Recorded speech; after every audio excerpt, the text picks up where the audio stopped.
A man in a blue suit plummets from a cliff. A horde of monsters swarm in right behind him. He's not alone, carrying a shocked blonde woman who thinks his plan is absolutely insane. With incredible speed, he flips them both mid-air, positioning himself beneath her. A confident grin flashes across his face as he braces for the brutal impact. They crash into the ground, unleashing a massive shockwave that shatters the earth. He takes the full force of the landing, acting as a human shield to protect his companion. The impact's force instantly neutralizes the entire mob of pursuing monsters. Still in his arms, the woman looks round in disbelief, questioning how she's even alive. He sets her down, clutching his side in pain as a shadowy object falls from his grasp. Brushing it off as a close call, he calmly walks away, leaving her in the crater he created. The woman stares after him, completely speechless at the impossible feat she just witnessed. She glances back at the towering cliff, still struggling to comprehend how they survived the fall. Finding refuge in a nearby cave, they're met with more monster screeches from the darkness. Inside, he rests against a wall, clearly irritated by the incessant cries of the creatures outside. Composing herself, she addresses the mysterious man, demanding to know his next move. He reveals a surprisingly simple plan: defeat for more monsters to level up, and then go back for more. His reckless strategy earns him an exasperated sigh. As she clearly doubts his logic, she tries to explain that leveling up isn't a direct power boost, but he claims it's different for him. Her confusion deepens, not understanding how his case could be an exception to the rule. With a chilling grin, he explains that for him, removing his limits is the ultimate power-up. His chilling words sink in, leaving her to ponder the true nature of his power. The story cuts away to emergency vehicles speeding through the night, sirens blaring. They arrive at the dungeon entrance, now a chaotic scene swarming with media and officials. A reporter broadcasts live, revealing a scandalous incident occurred at this very dungeon 2 days prior. The broadcast shows a man breaking down in front of the press, calling out the hero's name in despair. The news reveals the captured suspect initially lied, but later confessed to his crime after an investigation. As he's escorted through a media storm, reporters hound him for answers about the hero's last words. The suspect internally seethes, regretting his actions now that he knows his victim's powerful affiliation. Meanwhile, a man in an office watches the news speculate on whether the hero, a rumored returnee, can possibly survive. His thoughts are interrupted as a woman bursts into the office, urgently addressing him as chief. She storms in, angrily demanding an explanation for his apparent inaction. With a furious expression, she insists they need to apprehend everyone responsible for the crime. The chief reveals they've already acted, but the main gang leader is now a wanted fugitive. She counters that this is just a smokescreen, as one manager taking the fall for a level 5 dungeon incident isn't sufficient. He questions the wisdom of dismantling a whole guild, asking if it would truly solve anything. His dismissive tone regarding the severity of the situation leaves her absolutely livid. The chief then raises doubts about the hero's true origin, questioning if he's as powerful as rumored. Completely exasperated by his logic, she shouts his title in sheer frustration. While a news report calls for stricter guild management, the chief quietly expresses his annoyance. He reveals a cynical plan to use the public outcry to launch profitable inspections of the guilds. Overcome with guilt, she confesses that she was the one who sent the hero into the dungeon. The chief remains silent, his expression unreadable as he listens to her breakdown. He feigns concern, suggesting they can only wait, even as news reports declare the mission a likely failure. Devastated by the grim reality, she collapses to the floor in utter despair. Tears stream down her face as she grieves for the man she sent to his apparent doom.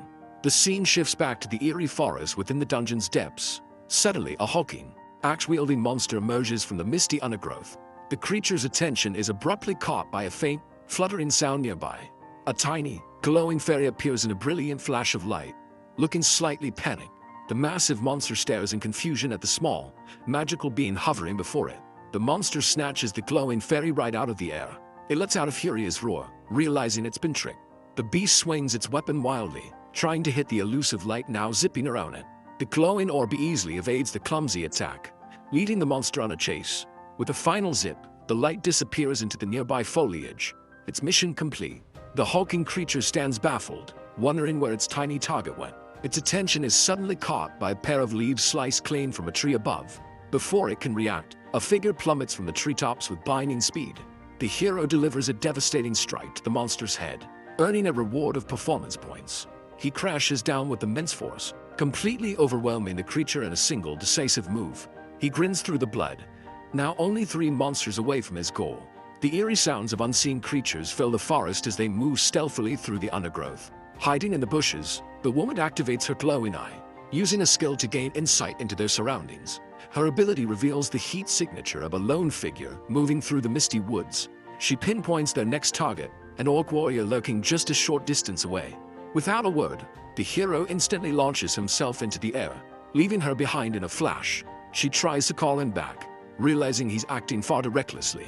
He soars towards the unsuspecting orc, knife raised for a surprise attack from above. The orc warrior suddenly turns, sensing an approaching threat at the last second. The woman screams in alarm, realizing he's just jumped headfirst into a trap. Instead of landing a blow, the hero's foot slams down directly onto a hidden spike trap. The ground erupts with explosive force, violently launching him into the air. He tumbles helplessly, his sword knocked from his grip as he crashes back to the ground. His companion watches in sheer horror, realizing the devastating consequences of his recklessness. The orc warrior triumphantly blows a horn, signaling its comrades that the prey is caught. In the distance, other orcs hear the call to arms and immediately respond. A particularly menacing orc with glowing eyes narrows its gaze, ready for the hunt. From the surrounding bushes, a monstrous hand suddenly bursts through the leaves.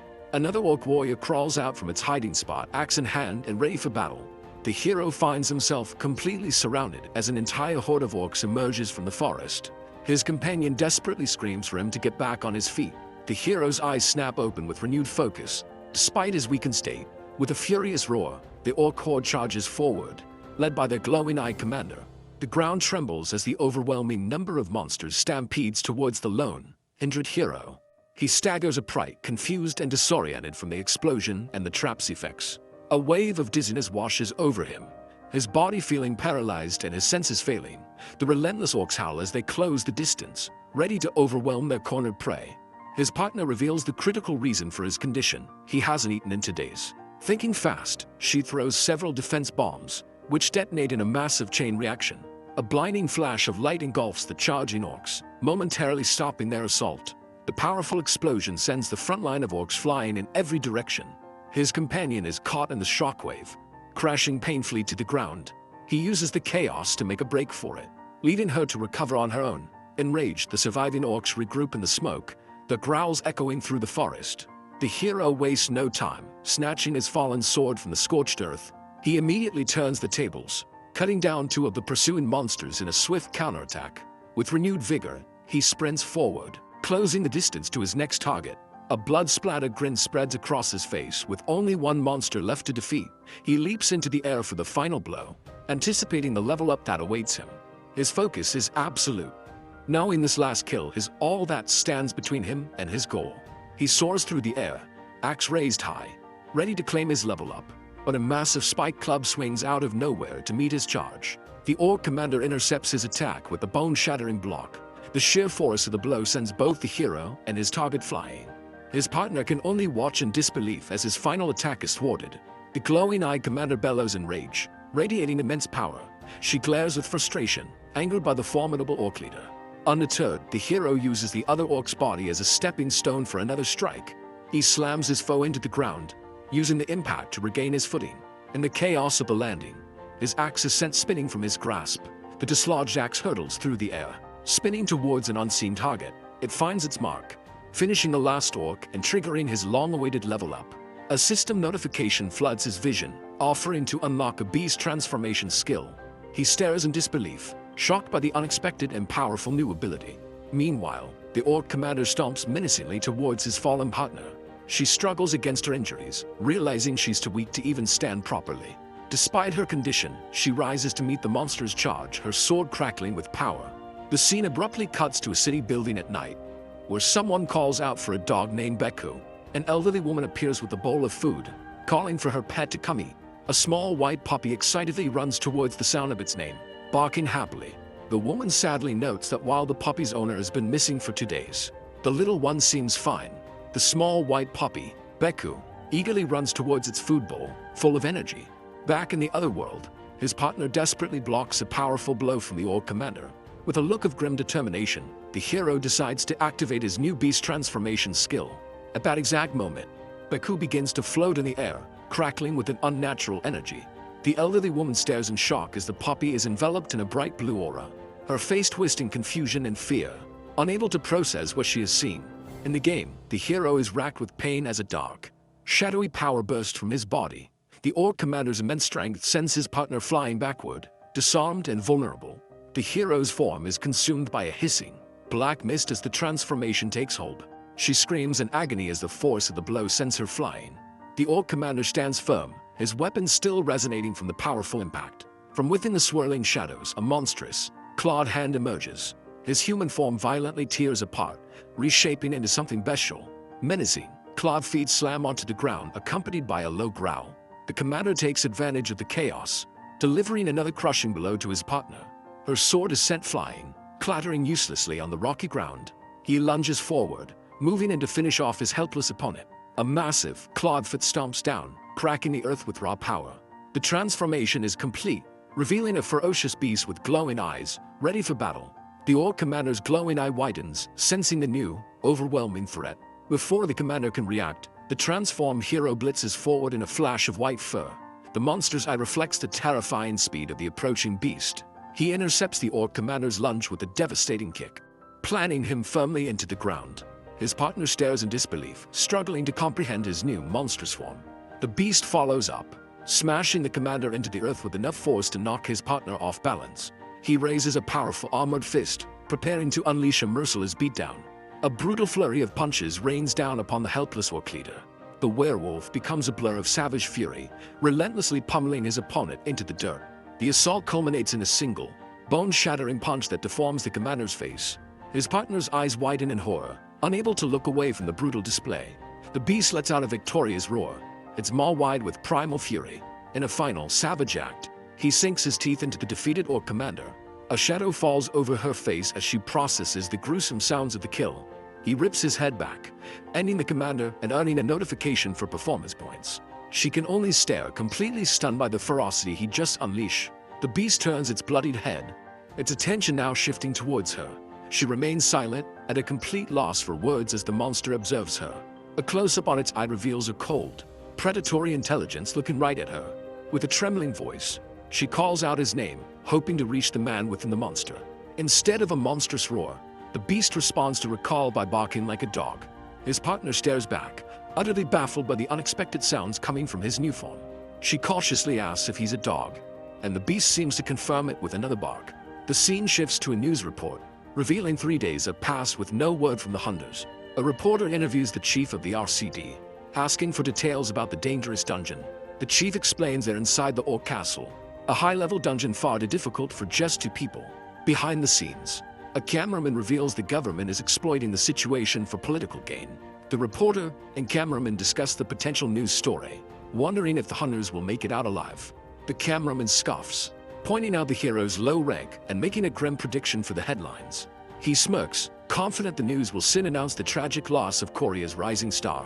Back in the real world, the puppy's food bowl crackles with a strange, blue energy. The little dog floats midair, barking cheerfully as the woman watches in disbelief. She stares in utter confusion, unable to comprehend the bizarre spectacle. Meanwhile, in the dungeon, his partner's eyes are wide with lingering shock from the battle. The hero, now human again, explains his new power is channeling his tame pet, not a true transformation. He glances back at her, puzzled by her stunned silence. Turning to face her, he suggests they scavenge for supplies and food. Her face darkens as she grimly questions the purpose of their efforts. He looks at her, completely baffled by her sudden despair. With chilling certainty, she declares that the dungeon is destined to be their final resting place. He turns away from her, baffled by her sudden despair in the desolate landscape. The sky above then begins to rumble, signaling an ominous change in the atmosphere. She points out a chilling fact. Despite the chieftain's defeat, the dungeon's exit remains sealed. As rain begins to pour, she anxiously asks him to explain this terrifying development. A flash of lightning illuminates his determined face as he pieces together the grim puzzle. The downpour intensifies, mirroring the growing dread of their inescapable situation. He gestures to the fallen commander, realizing they've only defeated a subordinate, not the true boss. She confirms his fear, warning him that a much more powerful entity awaits them. He smirks with surprising confidence, questioning just how bad the real boss could possibly be. Her expression turns to one of pure terror as she begins to describe the true horror of the dungeon. She begins to recount a terrifying memory, flashing back to a previous dungeon raid. 3 years prior, she joined a level 5 quest with 19 RCD hunters. 10 of whom were rank elites. A younger, less experienced version of herself stood among the determined raid party. A concerned male teammate glances back, noticing she had fallen slightly behind. She looks up, surprised by his sudden attention and worried expression. He asks about her ankle, showing concern after she seemingly stumbled. She quickly dismisses his worry with a bright, reassuring smile, claiming she's fine. He offers a gentle smile in return, relieved that she appears to be uninjured. A cynical teammate observes their interaction, rolling her eyes at the lovebirds. The moment is cut short as a massive horde of orcs charges directly at the hunting party. The raid leader commands his team to charge forward, maintaining their formation against the overwhelming odds. A hunter responds instantly, unleashing a powerful blast to defend her flank from the charging monsters. With the battle raging, the leader desperately tries to coordinate his team's failing defenses. One of the hunters is brutally struck down, his call for backup lost in the chaos of the fight. The cynical hunter breaks formation, charging recklessly into the fray against her team's warnings. Her reckless dash ends abruptly as she stumbles and crashes to the ground, vulnerable to the approaching enemy. The orcs let out a furious roar, seizing the opportunity to swarm the fallen hunter. Paralyzed with fear, she can only watch as the monstrous horde thunders towards her. Just as the orcs are about to strike, a figure skids to a halt, planting himself between her and certain doom. The concerned teammate unleashes a brilliant flash of energy, creating a protective barrier around them. The barrier erupts in a powerful blast of energy, throwing the charging orcs aside. The cynical hunter stares in utter shock, stunned by his selfless act of rescue. He shouts for her to move, creating an opening for them to escape the chaos. Another powerful explosion clears a path through the monstrous horde. The raid leader urgently commands the two hunters to fall back to a new position. They regroup momentarily, but another wave of orcs is already closing in on them. She looks at her rescuer with concern, sensing that something is terribly wrong with him. He suddenly grabs her hand and pulls her into a desperate sprint, ignoring her protest. A chill runs down her spine as she senses a far more sinister presence lurking nearby. He drags her up a long flight of stairs, her injured ankle slowing their escape from the pursuing monsters. From a high tower, a lone figure targets a terrifying, three-eyed orc chieftain below. A blindingly fast, fiery attack streaks through the air toward its target. The attack curves with immense power, a blur of destructive energy. An arm is severed in a flash, its hand still desperately clutching a sword. The cynical hunter is sent flying, crashing violently onto the dusty ground. She skids to a halt, crying out as she struggles to push herself up. A colossal blade smashes into the earth just inches from her face, a terrifyingly close call. She watches helplessly as another RCD hunter falls victim to the relentless assault. The raid leader's face contorts with shock and despair as his team is systematically dismantled. The orc chieftain lets out a victorious roar, standing over the body of yet another defeated hunter. Her eyes fill with tears as she utters the name of her fallen comrade from that day. She recalls her past self's grief, realizing a person's life was worth more than any sword. The memory shifts to a dojo, where a younger her once knelt in despair over a broken practice sword. Her teammate, Taeyeon, had watched over her then with a gentle, encouraging smile. Snapping back to the present, the downpour intensifies as she stares at her current partner. Overwhelmed by the traumatic memory, she covers her face to hide her sorrow. She struggles to compose herself, the weight of the past crashing down on her. He pulls her into his sudden, comforting embrace, sensing her immense distress. He gently holds her head, offering a moment of solace in the pouring rain. His expression is filled with empathy as he apologizes for making her relive such a painful past. The situation escalates into a public spectacle, with the man's tearful performance broadcast live. Online viewers are skeptical, debating the hunter's fate and the difficulty of their quest. Elsewhere, a woman named Suyang collapses in distress, overwhelmed by the news. A national news report shows a shaman conducting a solemn ritual for the missing party's safe return. In response to the crisis, elite hunters from various guilds arrive, ready for a revenge mission. A powerful guild leader watches the gathering, privately blaming the government for the disaster. The scene cuts to the same guild leader being embraced by a woman in a private setting. She looks over his shoulder, inquiring about the news broadcast they are watching. On the screen, a passionate crowd cheers, showing their support for the assembled hunters. The guild leader and his companion watch the unfolding events together, their private moment contrasting with the public outcry. As the rain pours down, the two hunters find shelter inside a dimly lit cave. He reveals a surprisingly lavish spread of food, from pizza to sandwiches. She watches him eat with an enormous appetite. Realizing he's quite the foodie, holding a burger, she wonders if she might have ordered a bit too much for herself. After finishing her meal, she taps the remaining food, declaring she's completely full. He, on the other hand, is still eating, casually revealing he's on his 22nd burger. A genuine smile crosses her face as she sincerely thanks him for his care. Their small campfire illuminates the cave entrance, a beacon of safety in the dark woods. He then asks the critical question, if she managed to kill the Orc Lord with her powerful sword.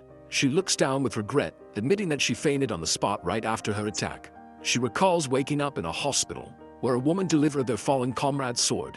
The narrative explains the terrifying power of an Orc Lord, a monster far beyond any chieftain.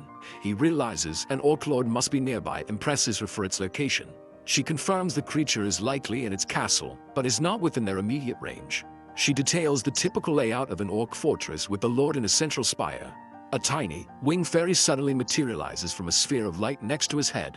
The magical creature seems to communicate with him before darting away into the cave.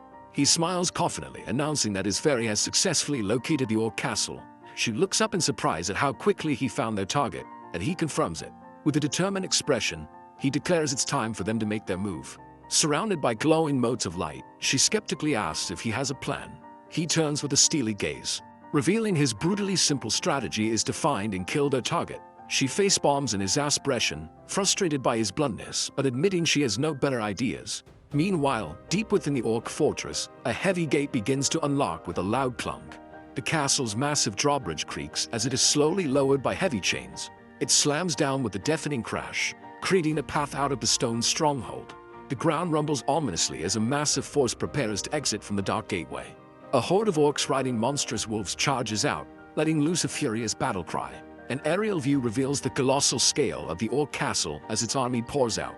The entire forest trembles as the vast Orc army mobilizes, their war horns echoing across the land. From her hiding spot in the bushes, she gives the signal to advance. He leaps from the high ground in his beast form, carrying her swiftly through the forest.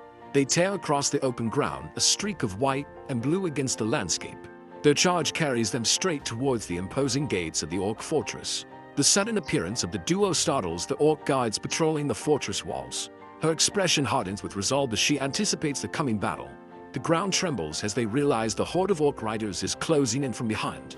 A protective barrier instantly forms round them, deflecting a deadly volley of arrows. He digs his powerful claws into the drawbridge, bringing their high-speed charge to an abrupt halt. Their path forward is blocked as they find themselves trapped on the drawbridge, surrounded by the enemy. With a fierce cry, she unleashes a powerful defensive ability to clear their path. A blinding flash of light erupts from their position, engulfing the entire drawbridge. The concussive force sends the surrounding orcs flying, creating a momentary opening. He instructs her to hold on tight as they break through the enemy line, heading for the center. She braces herself, leaning into the turn as they accelerate with incredible speed. Their charge creates a powerful shockwave, blasting a horde of orcs away from them. He lets out a ferocious howl that stuns the pursuing enemies, buying them precious seconds. She looks back in surprise, realizing the sheer chaos they are leaving in their wake. From above, more orcs leap from the fortress walls, attempting to intercept their advance. He defies gravity by running straight up the wall, kicking the ambushing orcs away. The force of his charge sends her tumbling off the wall along with the stunned orcs. He glances back in alarm, realizing his partner is now in freefall. Despite the danger, she urges him to press on, putting the mission above her own safety. Using the wall as a springboard, she kicks off with incredible agility to change her direction. Her quick thinking pays off as she successfully grabs onto a stone battlement, halting her descent. She pulls herself over the edge, securing her position high on the fortress wall. With a determined leap, she vaults over the parapet and onto the main walkway. She lands silently on the stone path, ready to continue her solo infiltration. Dashing into a corridor, she's immediately confronted by Tohokin orc guards blocking her way. Without hesitation, she summons her crackling energy sword, preparing to carve a path through them. He plummets from the sky, a living missile aimed at the orcs below. Meanwhile, she unsheathes her blade, ready to cut down the guards blocking her path. Her partner continues his rampage, scaling another wall with unstoppable momentum. The chaos finally reaches the throne room, where a powerful figure is alerted to the intrusion. Massive hands tighten on the stone throne as the fortress's master senses the disturbance. A flash reveals the horrifying face of the Orc Lord, his three glowing eyes burning with rage. Seated in his high tower, the monstrous ruler glares down upon his domain, exuding pure menace. With a deliberate motion, the Orc Lord pushes himself up, deciding to deal with this personally. His heavy, armored boots slam against the stone floor, shaking the very foundations of the spire. The formidable creature strides purposefully towards the balcony, ready to confront the source of the commotion. The Orc Lord steps onto his balcony, a confident smirk on his face as he surveys the chaos. His arrogance turns to confusion as he spots an unexpected blur rocketing towards him. The ruler's third eye narrows, focusing on the rapidly approaching threat. In a flash, the beast form hero appears before him, letting loose a savage roar. He sinks his fangs directly into the Orc Lord's throat, initiating a point-blank assault. Their struggle shatters the balcony, sending them both plummeting from a high tower. Locked in a deadly embrace, the two combatants fall through the open air. The Orc Lord's eye burns with rage, refusing to accept his sudden turn of fortune. His fall ends abruptly as he is impaled on a massive spire, and a system notification confirms his defeat. The force of the impact sends the hero tumbling away. As the Orc Lord's reign comes to a definitive end, the spire crumbles under the Orc Lord's weight, showering the courtyard in stone and debris. The collapsing tower crashes down, scattering the panicked orcs below. A massive explosion rocks the fortress as the entire structure gives way in a fiery blast. The remaining orcs stare in disbelief, unable to comprehend the sudden destruction of their leader's tower. Caught in the blast, she is sent tumbling from the fortress wall along with several stun guards. The chaos intensifies as bodies and rubble rain down, sending the horde below into a frenzy. Helplessly, she plummets towards the ground, her mission seemingly at an end. As she falls, she closes her eyes, bracing for the inevitable impact. A sense of resignation washes over her as she accepts her apparent fate. Just before she hits the ground, a powerful hand snatches her from the air, halting her deadly descent. She looks up in confusion, her fall unexpectedly halted by her rescuer. Her partner leaps through the air with her in his arms, evading the shocked orcs below. He crashes to the ground, twisting his body to absorb the impact and protect her. Digging his claws into the stone, he skids to a jarring halt amidst the chaos. Still in his arms, she stares in wide-eyed shock at her beast form partner. Once they're stable, she asks about the Orc Lord, and he confirms its demise. He instructs her to hold on tight, preparing for their final escape. With a fierce cry, he dashes forward, carrying her through the scattering enemies. His powerful hands pump furiously as he sprints with everything he has left. He accelerates to an incredible speed, running along the fortress wall to freedom. He confirms the Orc Lord's defeat while they race onward, telling her to locate their escape route. Hurtling through the fortress, she concentrates on scanning the area for the exit. Her enhanced vision quickly identifies an open gate, signaling their chance to escape. She remains in awe, struggling to comprehend how he single-handedly defeated such a powerful boss. Miles away, a DGB mobile command unit sits in the darkness, overseeing the mission. Suddenly, an alarm blares as a monitor for Dungeon 127 shows a rapidly decreasing timer. An agent notices the strange reading on the screen, his face a mask of confusion. His partner looks over, his own expression turning to shock as he recognizes the dungeon's designation. The timer on the screen blows as it counts down with alarming speed, heightening the tension. Just then, a blinding flash of light erupts from the dungeon gate, drawing everyone's attention. The agents gathered outside the gate stare in utter confusion at the unexpected development. One agent's shock turns to disbelief as he begins to recognize the figures emerging from the light. An official announces that the countdown for the Orc Castle's dungeon break has officially begun. Tears stream down her face as she whispers the name of the person she thought was lost. Outside, the crowd erupts in cheers, celebrating the hero's return with only 10 minutes to spare. Back inside, the beast form hero sprints desperately, with a pack of wolf-riding orcs in hot pursuit. While carrying his partner, he urgently asks if she has located their escape route. Snapped back to reality, she confirms that she has indeed found the exit. As they leap down a wall, dodging a volley of arrows, she shouts the exit's location and their remaining time. He lands with bone-jarring force, sending the pursuing orc rider flying as they clear a path to freedom. He suddenly skids to a halt, his claws digging into the stone as he catches a familiar scent. Abruptly changing course, he dashes away from the exit, much to his partner's confusion. She anxiously questions his new direction, reminding him that their time is almost up. He ignores her plea, charging headfirst towards a pack of hostile wolves. Rather than fighting, he unleashes a powerful ability intending to tame the beast. His partner watches in utter disbelief, questioning his decision to use a taming skill. A system alert confirms his success as the entire wolf pack is instantly brought under his control. Now the alpha, he commands his new followers to join him as he resumes their escape. With his partner on his back, he leads his newly acquired wolf pack in a desperate sprint. She looks back in astonishment, questioning if he's seriously taking the entire pack with them. He confidently declares the wolf pack is now his family, justifying his reckless decision. Their mad dash is cut short as they run headlong into another group of orc riders blocking the way. She cries out in despair, realizing they are completely surrounded with no apparent escape. Just then, a tiny spirit companion appears, informing the hero of a hidden nearby passage. She looks back in disbelief, questioning this new information as he charges towards a solid wall. Her eyes glow with power as she activates her enhanced vision to scan for the hidden route. Spotting the opening, she urgently directs him to make a sharp right turn, and he immediately obeys. He dives into the narrow crevice, leading his new pack through the secret escape route. The pursuing orcs skid to a halt. Their massive wolf mounts too large to follow into the tight space. The orc commander bellows in frustration, powerless to do anything but watch them slip away. With renewed hope, she urgently points out their final destination. She confirms the glowing archway is the dungeon exit, prompting them to sprint. He lets out a determined roar, signaling the final charge towards the gate. Leading the charge, he and his wolf pack become a blur of motion along the fortress path. Unfortunately, the relentless orc riders emerge from the shadows, resuming their furious pursuit. As they bound through the forest, she screams a warning. They have only 1 minute left. Finally, the shimmering portal to the outside world appears just ahead of them. With the portal crackling violently, she shouts that only 23 seconds remain on the clock. The pursuing orcs close the gap, their mounts thundering right behind the desperate heroes. An orc rider makes a final, desperate attack, launching a spear straight at the hero's back. His partner's eyes widen in terror as she spots the spear hurtling towards them. In a flash, one of the tamed wolves leaps to intercept the deadly projectile. Her expression shifts from fear to utter disbelief at the wolf's selfless act. The force of the impact throws her from the hero's back, sending her flying. She crashes hard onto the ground, tumbling uncontrollably amidst the enemy.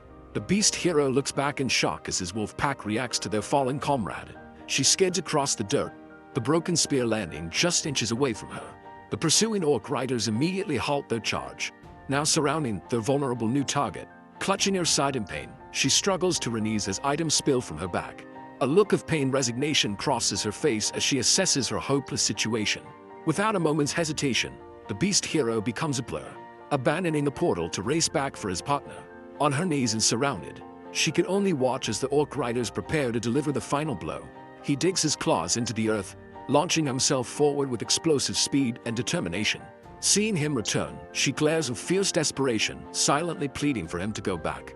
He ignores her completely, his body glowing with power as he charges headfirst into the enemy line.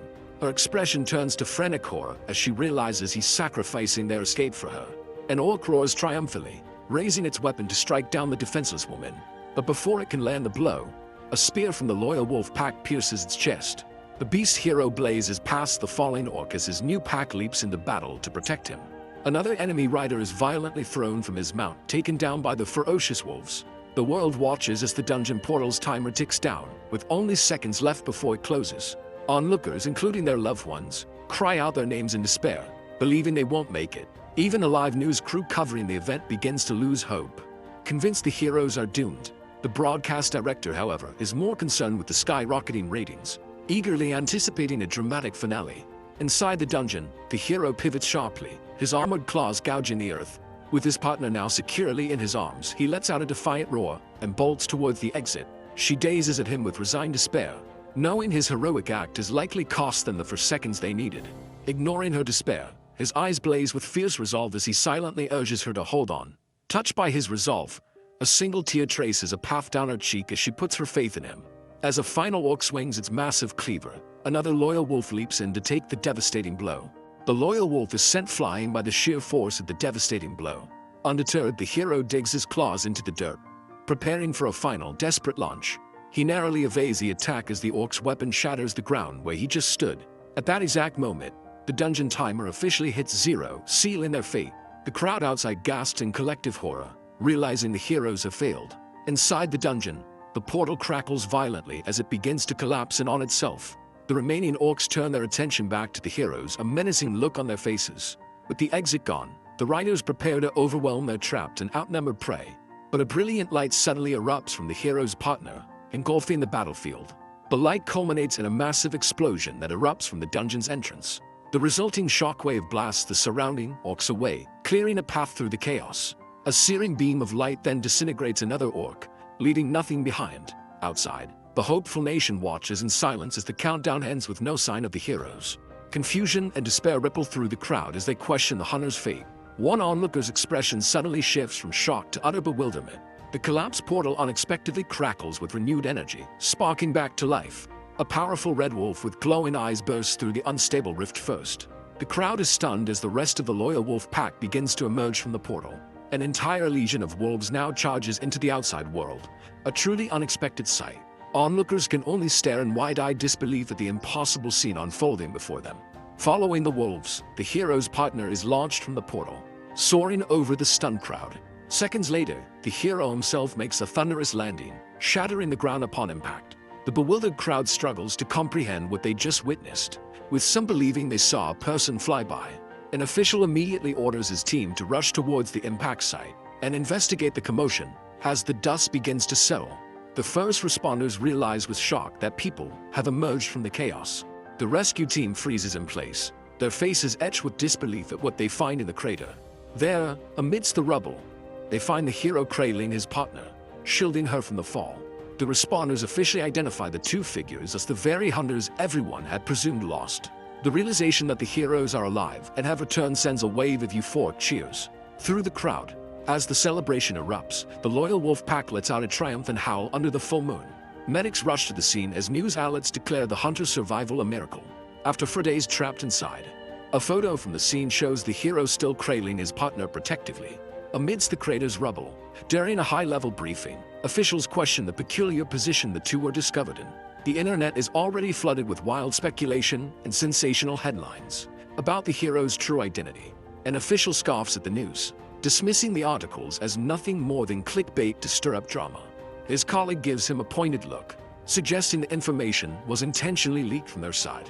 The man quickly deflects, urging the room to focus on countermeasures rather than pointing fingers. The presentation reveals that the hero's newfound fame has attracted intelligence agents from numerous countries.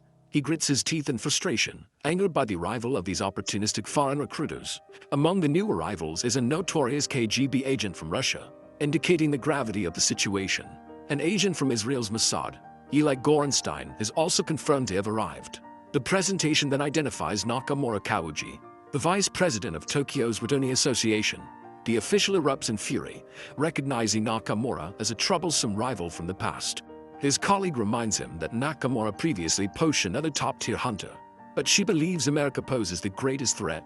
The group debates how to secure the hero's loyalty, wondering if a contract is a strong enough incentive. A bald official confidently suggests that the hero's family is the key to keeping him in the country.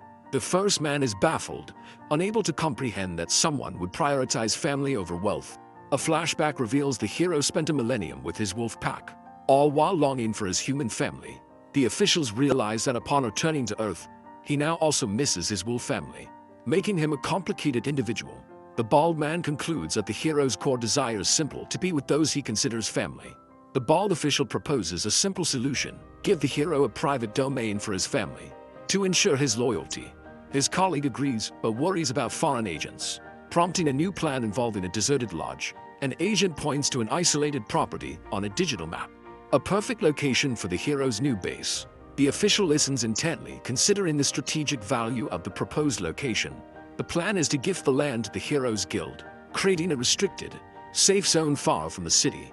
Satisfied with the location, the official inquires if Agent Suyang will remain assigned to monitor the hero. Her superior confirms she's the best for the job before asking about her current condition.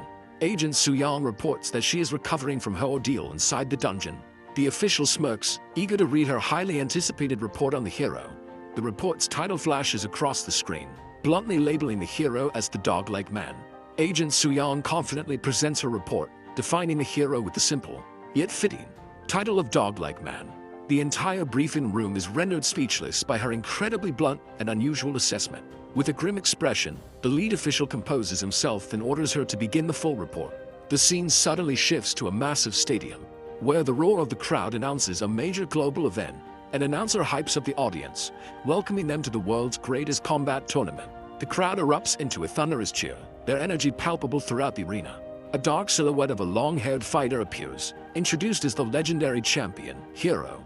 The entire stadium chants his name in unison, their voices echoing with adoration for their hero. Under the bright stage lights, the announcer prepares to make the grand introduction. He gestures to the screen, officially presenting the silhouette of the world's #1 ranked fighter. The announcer boasts of the champion's incredible record, 21 title defenses, and 45 undefeated matches. He is praised as the strongest primate in history and a symbol of hope for all of humanity. The fighter is officially introduced as an SS-grade irregular and Japan's ultimate weapon, the Dark Swordsman.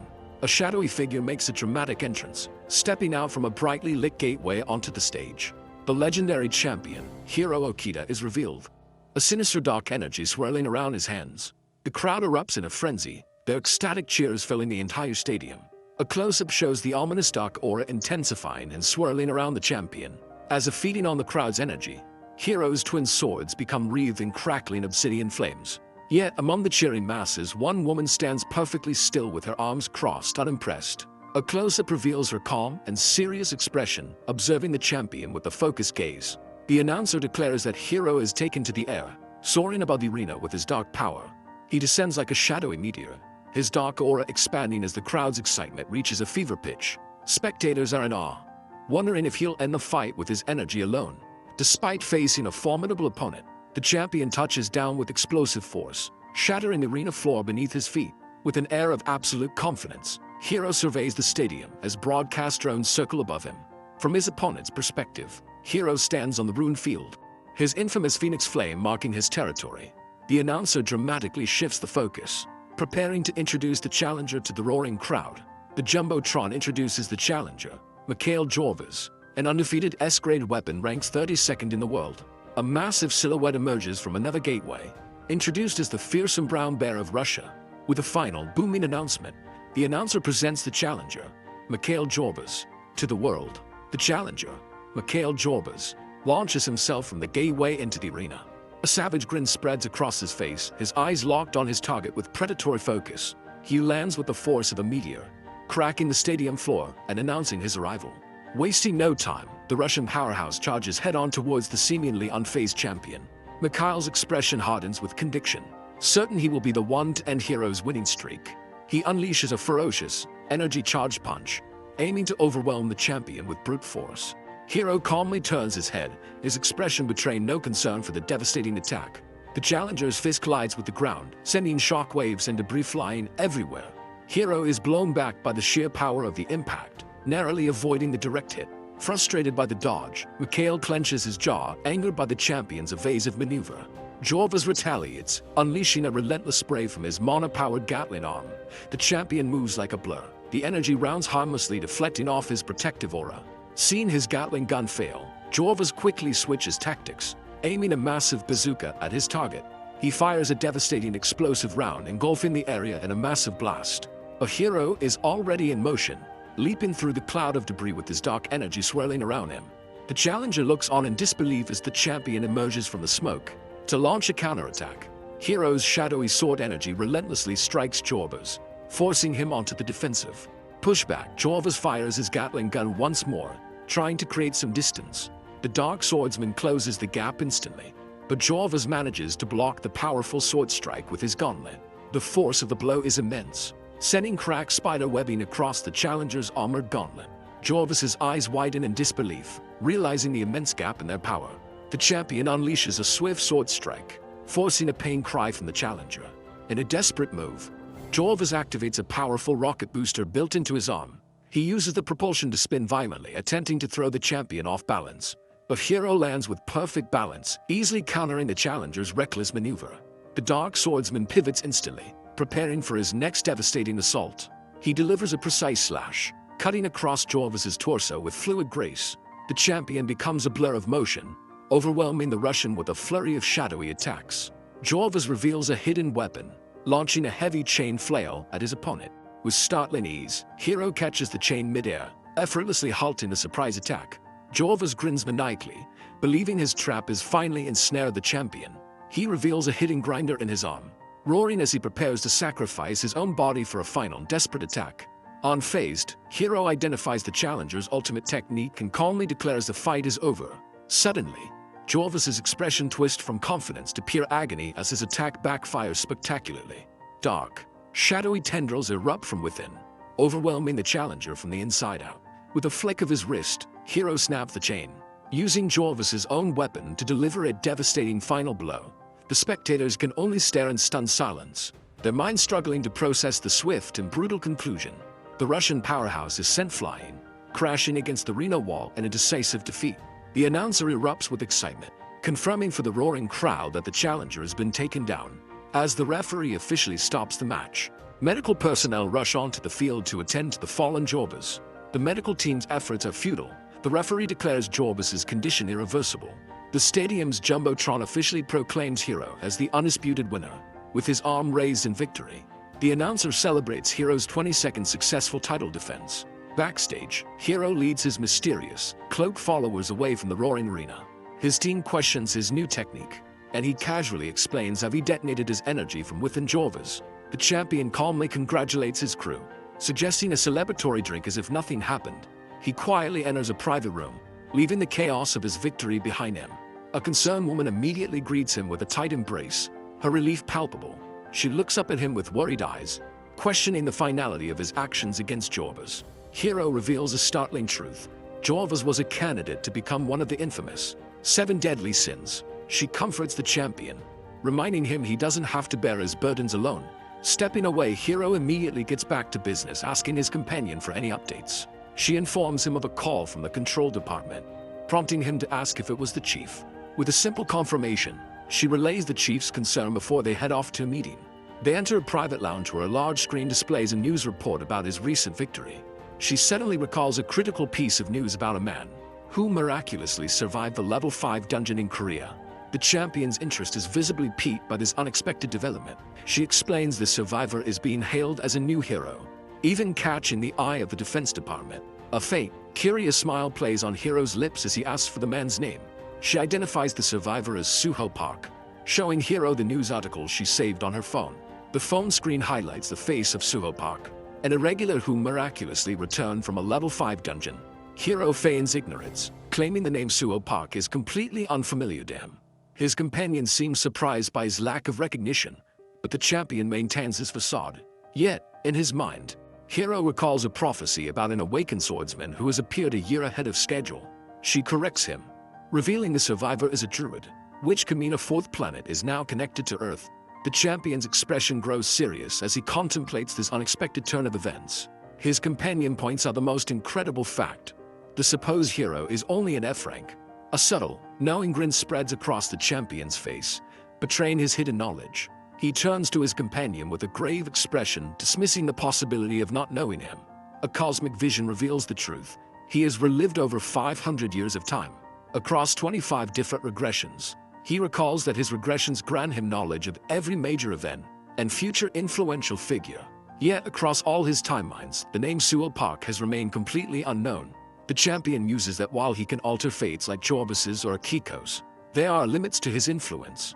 He knows that cosmic certainties like the appearance of a new planet shouldn't have changed. Yet this one is 5 years early. His companion suggests a proactive approach, proposing they recruit this mysterious survivor. Hero pauses, lost in thought as he considers the unexpected proposal. He finally voices his uncertainty, unsure if bringing in such an unknown element is wise. She counters his hesitation, emphasizing that Suho Park is currently the most talked about person in Korea. The champion makes a decision, opting to investigate this anomaly further before making a move. In a dark and unknown location, a monstrous clawed hand smashes violently into the ground. Hero's mind flashes forward to a horrifying vision of the apocalypse, where monstrous creatures lay waste to civilization.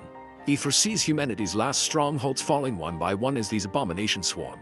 From dungeon breaks, the vision expands, revealing winged beasts emerging from countless portals to dominate the skies. Both land and air are completely lost as monsters descend upon the earth, forcing humanity into a desperate flight. Pushed to the brink of extinction, the last survivors begin a chaotic and desperate mass evacuation. In the ensuing panic, civility crumbles as people turn on each other just to stay alive. Yet, from the ashes of this unending war, new heroes will rise to defend the last remnants of humanity. The champion's foresight reveals that this final sanctuary for all of Asia will be the island nation of Japan.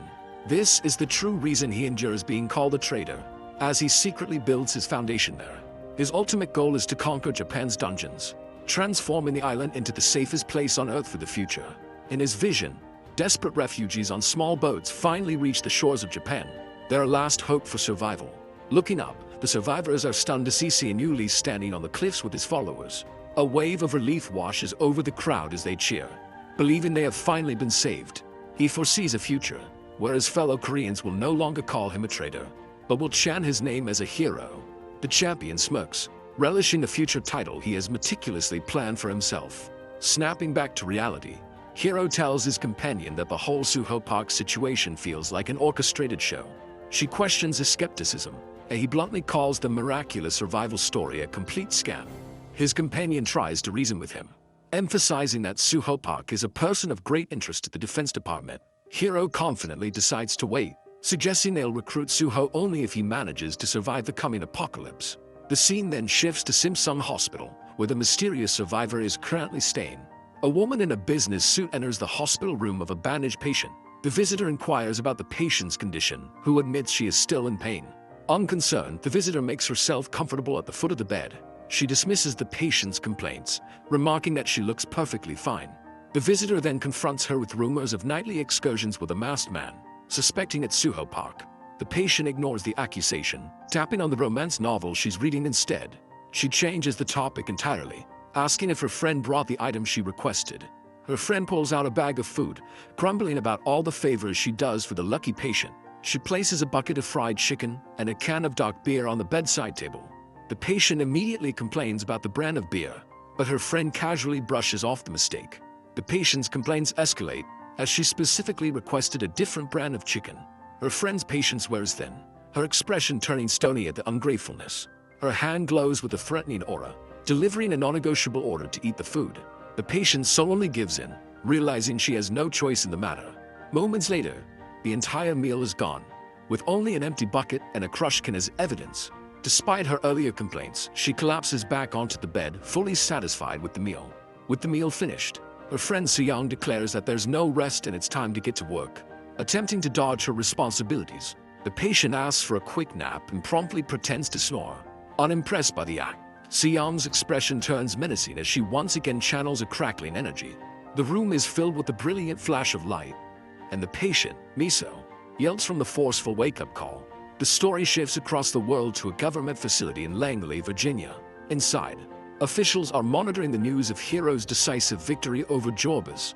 A senior officer expresses his shock, finding it hard to believe Jorbas could be defeated so easily. His colleague notes that at this rate, Hero is on track to become a legendary Triple S grade hunter. The conversation then pivots to another person of interest. As they notice Suho Park has gone missing, an agent clarifies that Suho hasn't disappeared, presenting surveillance photos from their team in Korea. The senior official examines the photos with a deep, suspicious frown. He questions Suho's presence at Seoul Station, surrounded by a large crowd of people. His subordinate explains that Suho is often seen there, prompting a cynical question about his motives. The agent speculates that Suho looks heartbroken, while his boss sarcastically wonders if he's talking to pigeons. The official scoffs at Suho's behavior, believing he could have offered him a much better life. He stares intently at his subordinate, stressing the absolute necessity of securing Suho for their agency. His agent confirms a specialized team is already en route to Korea to handle the recruitment. The senior officer senses a problem in the agent's tone and demands to know the catch. The agent nervously admits that their team's flight is experiencing some unusual interference. Intrigued and annoyed, the official presses for a clear explanation of these peculiarities. The scene cuts to an airplane soaring peacefully through the sky on its way to Korea. Inside, the cabin is filled with unsuspecting passengers, including the American agents. A mother is distracted from her reading when her young daughter points excitedly out the window. The little girl innocently tells her mom about a cute bird flying alongside their plane. The mother humors her daughter, turning to the window to see the so-called bird. Her smile quickly fades into a look of disbelief and growing dread. Her eyes widen in sheer terror at the impossible sight outside the window. A massive, monstrous jaw suddenly scrapes against the top of the airplane's fuselage. A small red, dragon-like creature flaps aggressively against the side of the plane's engine. The creature screeches, its claws tearing into the aircraft's metal skin. After causing some damage, the tiny beast flies alongside the plane, undeterred. Inside, the other passengers are now buzzing with excitement, filming the strange-looking creature. The American agents watch with concern, one wondering why the creature seems to be following them. An agent identifies it as a baby wyvern, trying to dismiss it as harmless. The agent questions the sudden appearance of a wyvern so high in the sky. His colleague theorizes it escaped from a dungeon, planning to file a report after they land. The first agent freezes, a terrible thought striking him about the creature's origin. His eye twitches as he realizes the horrifying truth. If the baby escaped, its mother must be nearby. Just then, a colossal adult wyvern emerges from the clouds, dwarfing the entire aircraft. The monstrous beast opens its maw, a blinding light signaling a catastrophic attack. It unleashes a torrent of fire, incinerating the plane's wing and engine in an instant. In the cockpit, the pilots send a desperate mayday call as the plane is torn apart by unknown flying objects. The massive wyvern lets out a victorious roar. Having successfully downed its target, the aircraft erupts into a fiery explosion, sealing the fate of everyone on board. The massive wyvern soars away from the fiery explosion, its job seemingly done. Its smaller offspring screeches, flying clear of the burning debris that was once an airplane. The adult beast flaps its powerful wings, cruising calmly through the sky. It lets out a triumphant roar, its sharp teeth and reptilian eyes on full display. With a final surge of speed, the creature disappears, leaving only chaos behind. A news alert breaks, revealing a pack of wyverns has escaped a dungeon and is now terrorizing the skies over Siberia. The scene shifts to the truck speeding through remote, dusty landscape. The vehicles rattle violently on the uneven terrain, emphasizing their isolated journey. Inside, the driver confidently announces they're nearing their goal. Much to his passengers' confusion, he gazes intently forward, having spotted their mysterious destination in the distance. The driver's eyes widen in sheer disbelief as he stares at their final destination. His passengers lean forward, completely bewildered by his sudden talk of a haunted house. He points toward a dilapidated two-story mansion emerging from the dusty landscape. The house stands in eerie silence, overgrown with vines and circled by ominous crows. After parking, the team gets out and stares up at their new office, appalled by its creepy appearance. One member worries about practicalities like internet, while another is already spooked by a supposed ghost. They reluctantly approach the collapsing structure, questioning how they're meant to live there. A blonde woman named Misa spins around, her face a mask of furious protest. She vehemently refuses to stay in such a place, only to be calmly shushed by her colleague. The dark-haired woman cheerfully acknowledges the team's shock. As Suho watches her with a puzzled expression, the woman calmly informs them that renovations will begin tomorrow to make the dilapidated mansion habitable. Suho, however, shocks everyone by declaring he likes the creepy house and is ready to move in right away. His blonde colleague pinches his arm, silently questioning if he's lost his mind, while the other woman watches, amused. The dark-haired woman shoves her protesting teammate aside, praising Suho's unique taste and asking if he'll set up his territory. Confused by the term, Suho learns he can designate all the areas that will fall under his management. As he considers this new power, a brilliant blue aura begins to emanate from his hand. An incredible surge of energy suddenly bursts forth, lifting Suho into the air. He channels the power, sending glowing orbs of light towards his bewildered team. The two women stare in awe, one identifying the mysterious lights as a tree spirit. Suho becomes the center of a swirling vortex of spiritual energy, unleashing his true capabilities. The team can only stare in utter disbelief at the incredible display of power. A wave of spiritual energy and tiny fairies erupts outwards, covering the desolate landscape. As one agent questions the spectacle, his colleague reminds him this is just Suho following orders to set his territory. The dark-haired woman slowly processes the true scale of what she just asked him to do. The swirling tree spirits dive towards the ground, carrying with them the essence of life. Where the spirits touch the earth, tiny green saplings instantly sprout from the barren soil.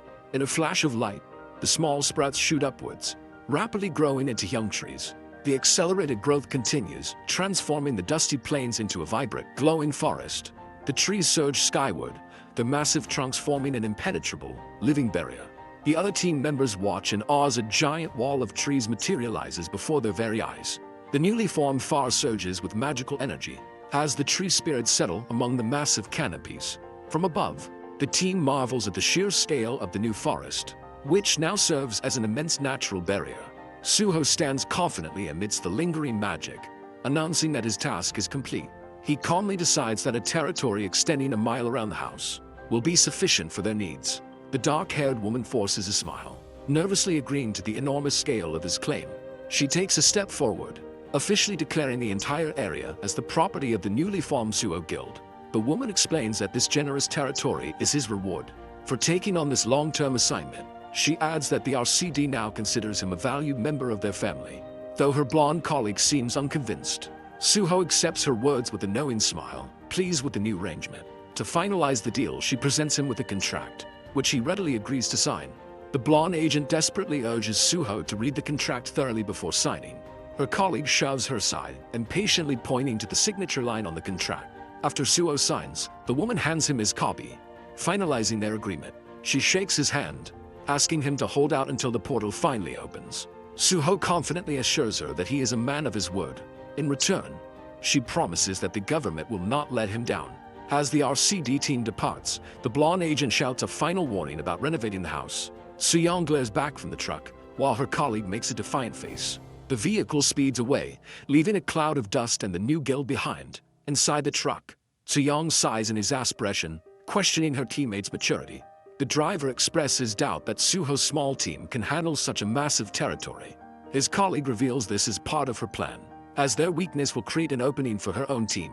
She then issues a command to assemble a high-level squad, preparing to make her move. Meanwhile, far out at sea, a massive cargo ship sails under a clear blue sky. Suddenly, a fleet of smaller boats filled with raucous pirates closes in on the vessel. A pirate leader gleefully prepares his heavy machine gun, ordering his crew to open fire. The pirate boats unleash a barrage of gunfire as they speed across the waves. Their relentless assault targets the enormous, seemingly defenseless container ship. On the bridge, a terrified crewman sends a frantic distress signal, pleading for rescue from the pirate attack. A naval command center immediately locks onto the ship's location, confirming a response is underway. Naval command confirms rescue is nearly 3 hours out, instructing the crew to stall for as long as possible. Undeterred, the pirates throw a grappling ladder onto the hull and begin to swarm the massive vessel. A terrified crewman reports from the bridge that the pirates have breached the deck and are still climbing aboard. The captain orders a full engine shutdown and tells all crew to retreat to the safety of the engine room. As the crew scrambles in panic, a sudden, violent jolt rocks the entire bridge. One of the officers looks up in complete confusion, trying to process the unexpected tremor. His confusion turns to sheer terror as he stares out the window at the chaos unfolding outside. In a shocking turn, one of the pirate boats is suddenly launched into the air, sending its occupants flying. The crewman's eyes widen in absolute disbelief, unable to comprehend the impossible sight before him. A monstrous purple tentacle erupts from the depths, revealing the unexpected source of the commotion. The officer's eyes tremble in pure horror at the impossible sight, while massive tentacles erupt from the sea, wrapping around the cargo ship with crushing force. The violent impact sends the bridge crew flying, tossing them around the cabin like dolls. The colossal creature lifts the entire vessel from the water, revealing its immense power. One of the crew members is flung overboard, plummeting towards the dark, churning ocean below. He surfaces dazed and disoriented, trying to make sense of the unfolding nightmare. Suddenly, a sharp, agonizing sensation grips him from below, his face contorting in silent agony. A monstrous sea beast with rows of razor-sharp teeth emerges from the depths, its maw wide open. The helpless man falls directly into the creature's gaping mouth. With a powerful snap of its jaws, the beast swallows its victim whole before diving back into the abyss. A grotesque, tentacled shark swims through the debris-filled water after consuming its prey. An entire swarm of these monster sharks emerges from the depths, causing the ocean to tremble. The pack of predators with glowing eyes and razor-sharp teeth snarls in anticipation of their next meal. Far above, the naval rescue team finally arrives, their warship and helicopters cutting through the waves. The rescuers scan the empty ocean, finding no trace of the freighter at its last known coordinates. Unseen by the crew, the colossal tentacles from the deep begin to stir directly beneath their vessel. In a terrifying repeat of the previous attack, the monstrous appendages surge from the water to claim another ship. The scene shifts dramatically to the tranquil, sun-drenched forest created by Suho. Tiny, glowing tree spirits with leaf-like wings gracefully fly through the magical air. The spirits gather, swirling in a vortex of energy around the base of a colossal, ancient tree. The magical melody of the forest drifts over Suho's newly acquired mansion. A closer view reveals the impressive scale of the vine-covered estate. Inside, a peaceful morning is interrupted by the sound of a ringing phone. The call is from a contact ominously labeled witch, buzzing next to a sleeping Soo-young. Soo-young lies fast asleep in one of the mansion's rooms, oblivious to the persistent ringing. Still groggy, she clumsily reaches for the phone to silence the noise. She tiredly answers the call, her eyes still closed in slumber. On the other end, her colleague smirks from her office, sarcastically asking about Soo-young's leisurely life. Soo-young defensively insists that she is, in fact, on the job. Her colleague's expression turns sharp, questioning if Soo-young is actually with Suho. Soo-young groggily evades her colleague's question, feigning ignorance. Her boss explodes with rage, berating Soo-young for her unprofessionalism. The call ends abruptly, leaving the colleague fuming at Su-young's insolence. Meanwhile, Su-young calmly prepares a fresh cup of coffee. She steps out onto the balcony, tying up her hair as she gazes at the colossal tree. Holding her warm mug, she takes a moment to appreciate the morning view. She sips her coffee, wryly noting the immense scale of Suo's overnight work. The camera pans up the ancient tree, its branches shimmering with countless points of light. Deep within the forest, a pack of spectral wolves races through the undergrowth. Suho watches them pass, silently observing the ecosystem he has brought to life. Suho pulls up his status window, revealing his wolves have been comically named Stir-Freeze Sausage and Porky. He promptly renames one of the wolves, settling on the much more dignified Rice Cake. The wolf's new status screen displays a concerning warning about a potential loss of reason. He thoughtfully considers the risk, realizing he must limit how much he levels up his new companions. His solitary observation is interrupted by the soft sound of footsteps approaching on the grass. Su-young casually approaches from behind, asking what he's doing, to which he calmly greets the sleepyhead. Suho explains he was naming his family, gesturing towards the spectral wolves as Su-young questions his choice of words. With a tired yawn, she chides him for not waking her and questions why he's out here all alone. Just then, the adorable white wolf cub Beku comes bounding enthusiastically toward them. She kneels to greet the energetic cub, noting its impressive growth and asking where the rest of its pack is. Suho casually explains the rest of the pack is already making the rounds in the dungeon. Su-young remarks on their dedication, working so hard under the hot sun. He then invites her on a walk to cool down, gesturing towards the shimmering forest. She questions his idea of a simple walk as a sudden breeze sweeps past her. In a flash of magical energy, Suo's hand morphs into a monstrous, clawed paw, now a towering werewolf. He crouches down and invites her to climb onto his back. Su-young playfully grabs a handful of his fur, asking if his landscaping work is finished. She confidently mounts him, ready for the tour he promised to show her. With a knowing smirk, she realizes he was just eager to show off his handiwork. The werewolf sign arrows with focus, silently telling her to brace herself for the ride. With a powerful leap, the werewolf launches them forward, kicking up a trail of green energy. They soar through the air, Su-young holding on tight as they fly over the treetops. Her eyes widen in shock, completely unprepared for the sheer velocity of their takeoff. As they race across the plains, she desperately pleads with him to slow down. The ride gets so wild that she slips, losing a shoe as the wolf pack joyfully keeps pace. The scene cuts to a group of frustrated reporters camped at the edge of the foreboding forest. They complain about the heat and lack of news, standing right next to a "Beware of Wolves" sign. One reporter vents his frustration, unable to find any leads for his boss for over a month. A colleague naively asks if anyone has dared to venture beyond the forest edge. He's quickly shut down, reminded of the military police cameras and the deadly wolves guarding the perimeter. The reporters deduce the military is also present to block foreign recruiters from poaching Suo. Their conversation is cut short as a black truck suddenly bursts from the tree line. They recognize it as a Suho clan vehicle, but confirm Suho himself isn't driving. The truck speeds past the press, kicking up dust as it leaves the restricted zone. An aerial shot follows the vehicle as it drives away from the enchanted forest. Inside, two men from Dongsu TV comment on the feudal reporters and their channel's new focus on Suho. A glance at their laptop reveals a video of Suho with millions of views and a fiery comment section. The passenger's jaw drops in shock, startling the driver who asked what's wrong. He quickly composes himself, brushing off the question with a nervous smile. A bead of sweat rolls down his face as he stares at his screen, deeply troubled by what he saw. The passenger stares in disbelief at the screen, revealing donations have surpassed 4 billion won.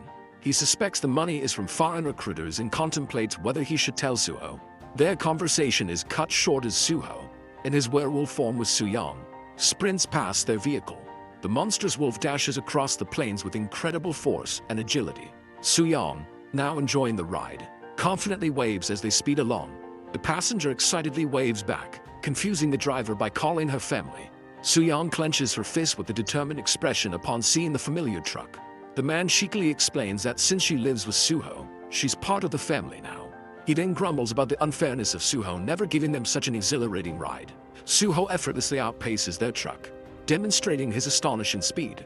The passenger from Dongsu TV eagerly urges his driver to accelerate, accepting the challenge.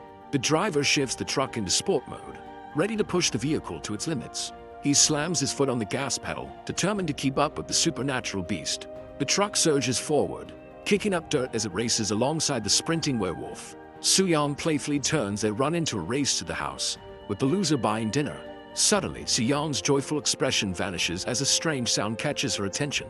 She urgently calls out to Suho, sensing that something is terribly wrong. Suho confirms he also felt the unusual disturbance as they continue their high-speed dash. Her eyes glow with power as she uses her perception skill, pinpointing a dimensional fissure nearby.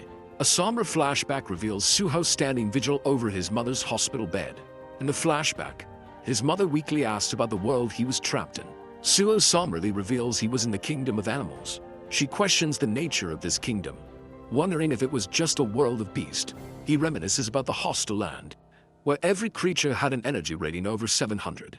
His mother's eyes widen in terror at the thought of such overwhelmingly powerful beings. The memory reveals a savage world of endless conflict, where only year-ranked beasts could lead a pack. Even after claiming the throne, Suho had to defend his title for centuries against constant challengers. Hello everyone, subscribe to my channel to not miss new trending manhwa.